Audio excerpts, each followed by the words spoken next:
Ruan O'Donnell at a centre that commemorates the events of 1798.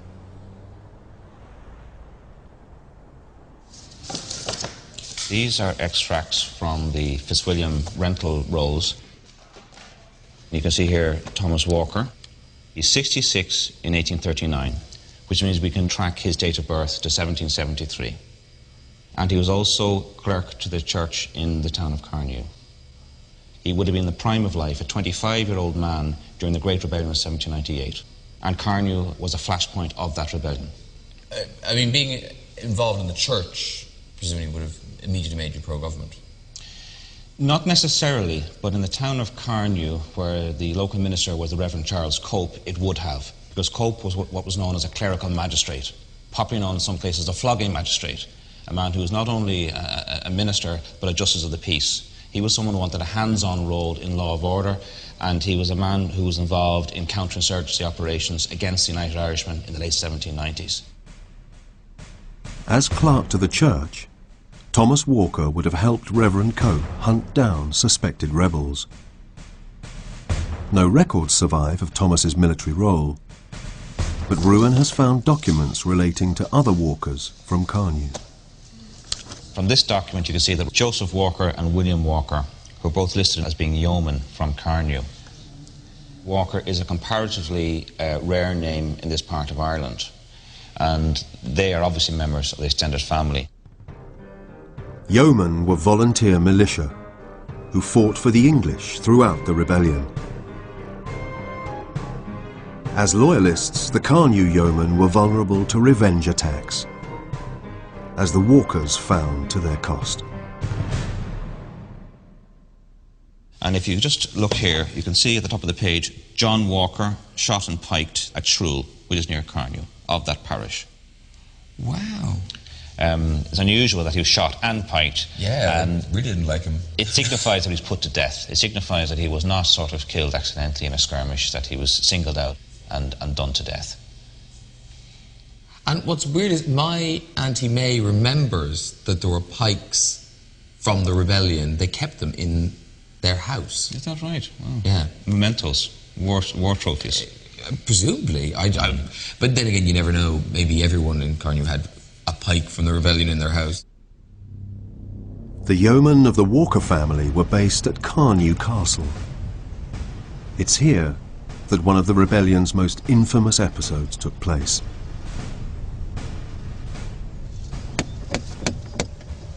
Today, the castle is owned by an emigre Polish count. Count, hello. Hi, I'm Graham. And this is Ruan. Hello. Ruan O'Donnell. Nice to meet you. Come in. Thank you very much for your hospitality. Absolutely gorgeous. Because I've never been in here before. I've never seen it before.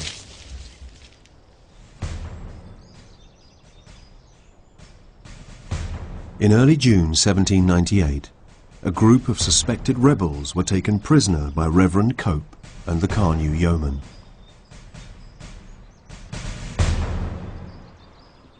The single point for which the town became notorious was a massacre on the 1st of June 1798, when 41 untried prisoners were killed by Reverend Cope, the Carnew yeomanry, and other people operating out of this castle. Where were they killed then? Just They're believed to have been shot in the precincts of this castle. Wow.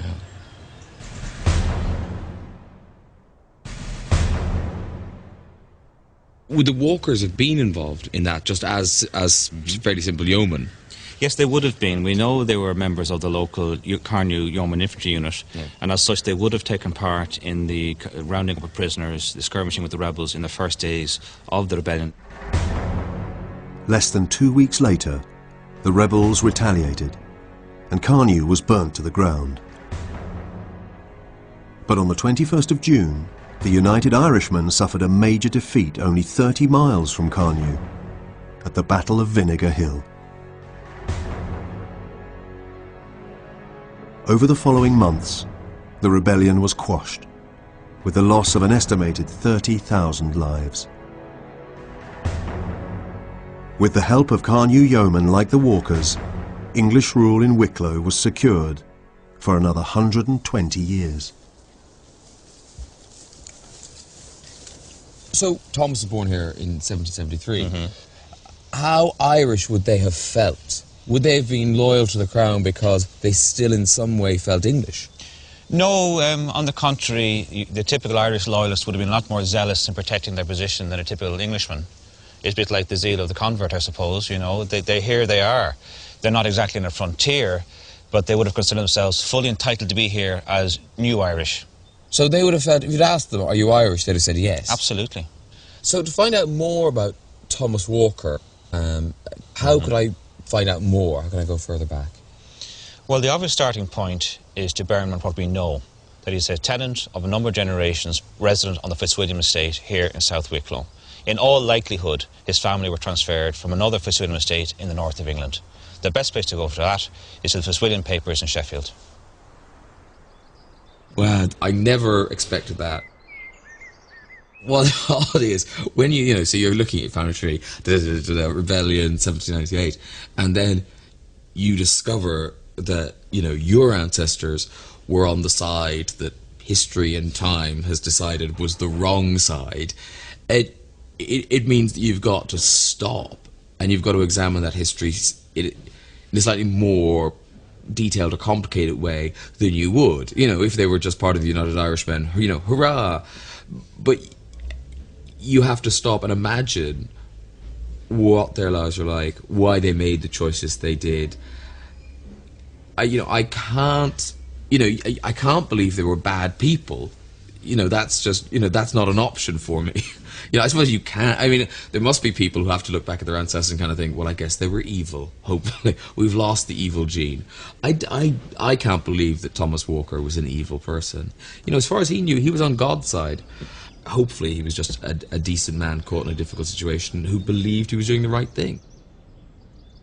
Now, I'm really looking forward to this next bit, because it's an absolute leap into the dark, because I always assumed that somewhere in the mists of time we were from Scotland, because it's Walkers and Grahams, but it seems no, we're heading back to Sheffield. So I never expected that, and I don't know what we're going to find.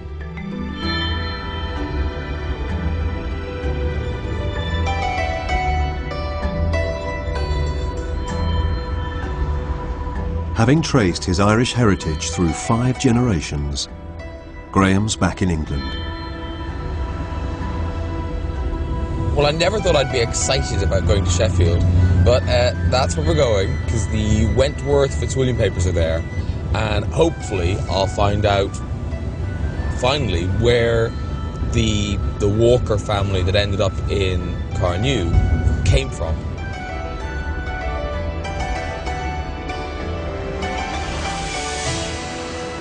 The Sheffield archives hold early records of the Fitzwilliam Wentworth estate, including the details of their Irish tenants. Historian Melvyn Jones shows Graham rental books for Carnew in the early 18th century, the years before Thomas Walker was born. So here we are again, Carnew. Now, what date is this from? 1730. It's incredible to me. It's so vivid. I know. And it's so legible. Yeah. Look at this. Oh, John Walker. His wife and 2 sons. And that's the only Walker? That's the only Walker. Well, then, yeah. That's the only Walker on the Shillelagh estate. So there's a John Walker living in Carnew 40 years before Thomas Walker was born. So the 2 sons, one of them would have been Thomas's father. Is that how that would work? That's what it appears. If he was born in 73. Yeah. The earliest Walker recorded in Carnew is John Walker, who was almost certainly Thomas's grandfather. Could he be the first Walker to arrive in Ireland? If we look at a completely different source altogether, these are the hearth tax returns for South Yorkshire for 1672. That's when they were taxing people on how many chimneys they had. I just love that this book exists. Somebody published it. And if we look in the village of Greesborough, there's a Thomas Walker. And there's actually a William Walker as well. There are 2 Walkers. All right, so We have the Walkers in Griesbrook, we have John in Carnew. Is there any way, apart from just guesswork, of linking those two? Yes, there is, because if we can go back to the Thomas or the William in here and see whether we can find any births. Oh, so John might have been born here. It might have been.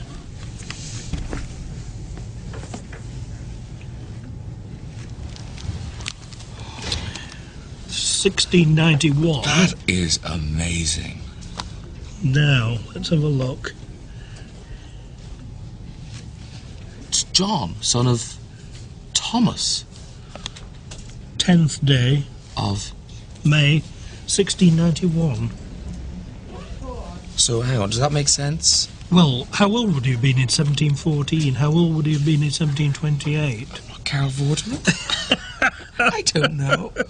1691. No, he'd been fine. Yeah, he would have been... He'd have been early 20s in 20s, 1714, 37, 38, with a wife and 2 children, 1728. That sounds about right, doesn't it? So John Walker... Thomas was his father, and he's John.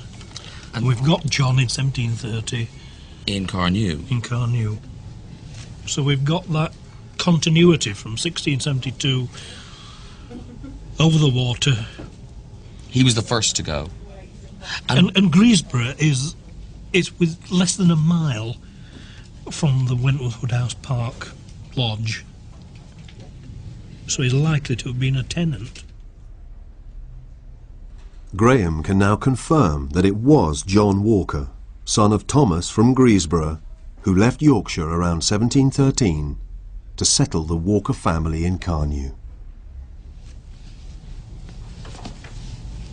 The owner of the estate went over to Ireland in 1713 because rents were due to be reset. And he was very keen on planting a Protestant population there. Yes. And of course all his tenants in South Yorkshire were Protestants.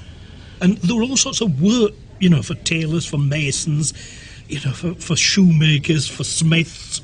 And you can imagine, Thomas Walker saying to his son John, there's an opportunity over there, lad.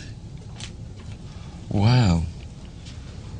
I never had you down as a Yorkshireman. And nor did I. So you've got the same genes as Michael Parkinson.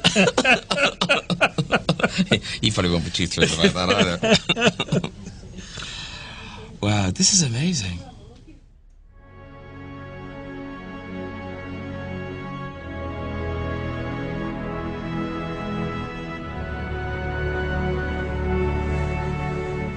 Melvins brought Graham to the Wentworth estate, where John Walker was born 22 years before his journey to Carnew to establish the Walker Protestant line in Ireland. So when Thomas Walker was paying his rent, he was going to that. That's it.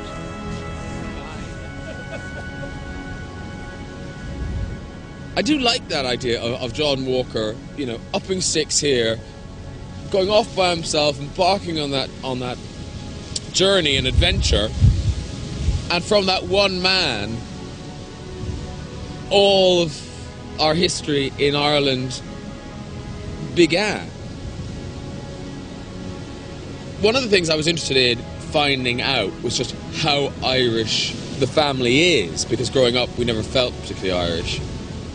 And I certainly feel more connected to the sense of family, and it's altered my perception of family in terms of looking for roots and looking for a sense of where I belong. I haven't really found that, but there is a sort of sense of belonging just in that through bloodline. The fact that that family line goes back so far, it seems that blood is more important than place, and blood is more important than land. And this has just sort of made it very real, that idea of how important family is. It's a weirdly comforting feeling, knowing that you're attached to something that's rooted that deep in history.